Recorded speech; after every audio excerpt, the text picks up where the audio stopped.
Panginoon, alam kong darating ang mga idinadasal ko sa iyo.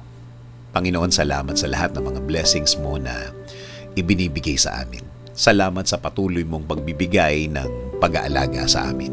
Ang araw-araw na kasama ka ay ang araw-araw na alam namin na we will be provided, Lord.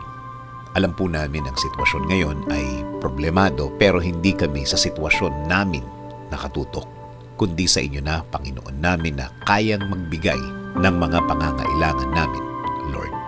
Ikaw na laging tumutulong sa amin, Lord. Alam namin na hindi na magtatagal ang aming sitwasyon at makikita at marireceive na namin ang mga bagay na ipinagdadasal namin na magbabago ng aming mga kinakaharap ngayon. At alam namin, hindi na magtatagal yon, Panginoon. Hindi rin kami padadaya sa aming nakikita, sa mga sinasabi ng iba na hindi na magagawa ng paraan at wala ng solusyon ang aming mga problema. Na ito daw ay mas lalala pa, na ito daw ay mas gagrabe pa, na kahit na daw ano ang gawin namin, ay wala ng pag-asa pang mabago ang mga nasa harapan ko, Panginoon. Kung salita lang nila ang aming pakikinggan, kung mga sinasabi nila ang aming iisipin, Lord, para ko lang pinahina ang faith ko sa inyo, Lord. Pangako po, sa inyo lang po kami maniniwala at magtitiwala. Kayo po ang magiging laman ng aming mga puso at isipan. Sa salita nyo lang kami maniniwala at hindi ang sa kanila. Kaya ngayon, Panginoon, ngayon pa lang, salamat na po sa inyong mga naibigay sa amin. Salamat po sa mga provision mo sa amin. Salamat na sa mga biyaya na ibibigay ninyo, Lord.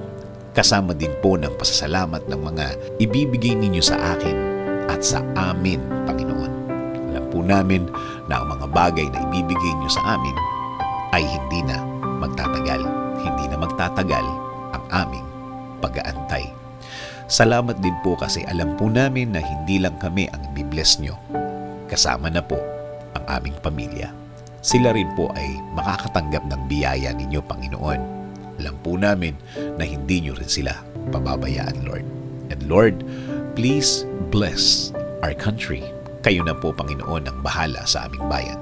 Please bless our government officials, Lord. Lead them and guide them always. Provide them with more wisdom. Give them the strength that they need, Lord. Lord, maraming salamat sa lahat. Sa lahat ng inyong ibinigay at ibibigay sa aming sarili, sa aming pamilya, at sa aming bayan. This is our prayer. In Jesus' name, Amen.